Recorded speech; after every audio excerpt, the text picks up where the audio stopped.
The Stock of the Day is brought to you by IG, Australia's #1 CFD provider. Trade over 17,000 markets with extended trading hours on key US shares and competitive spreads, all on an award-winning platform.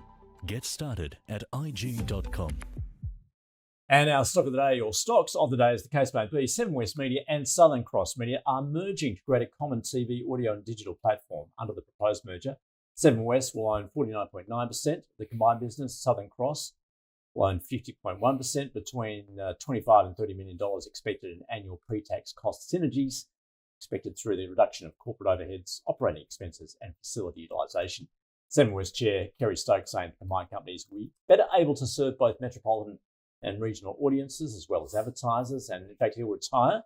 Jeff Howard, the MD and CEO of Seven West, will take the reins of the new company. And Francesco, just taking a look, in fact, not pleasing one of its major shareholders in Southern Cross, being Sandon Capital, saying that this is value destructive. How do you see it? Yeah, look, I've only had a brief look at it, but if that's one of the large shareholders in Southern Cross, it does need shareholder approval by both parties. So that might be a bit of a sticking point. So if I go through things that are required, they're going to need some ACCC approval as well for cross-media ownership. So that's going to be a bit of a hurdle for them, I think. But when I look at the assets that both organisations have, then you got Seven West Media, which are free-to-air TV, so Channel 7 basically, 7 Plus, and the West Australian newspaper.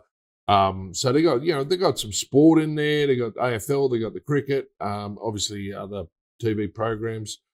They have struggled a bit with profitability, so that might be a bit of an issue with some of the Southern Cross Media shareholders.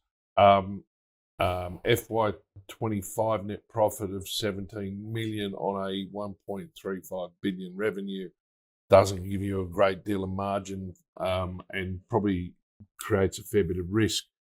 When you look at, about 9.2 million in profit for Southern Cross Media on 422 million in revenue, those ratios, Southern Cross is more profitable than Seven West Media.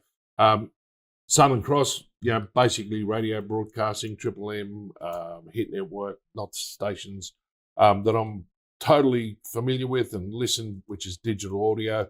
Look, I've sort of stayed out of the media side of things for quite some time because there's so much disruption in media at the moment. With so previously we had TV, radio, and newspapers. There's so many different online content these days that it's hard to decipher.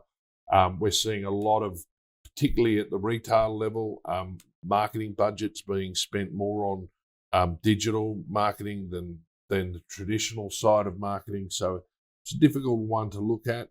Southern Cross Media, we would say would be the preferred investment. It's got a better balance sheet on it. The digital audio growth, I think there's probably more in that than free-to-air TV.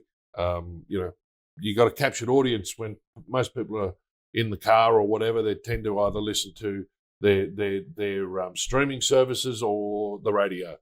So you got a captured audience there, whereas TV now, you sit down on the lounge, you flick through the TV and there's nothing on. So I'll go to Netflix, I'll go to all the other streaming services that are out there to watch something that probably don't have advertising in it. So I think the landscape's changed a lot. It makes it difficult.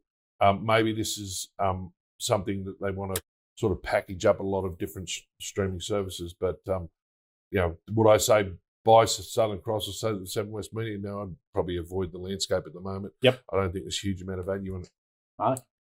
Yeah, I mean, I get why they're doing it.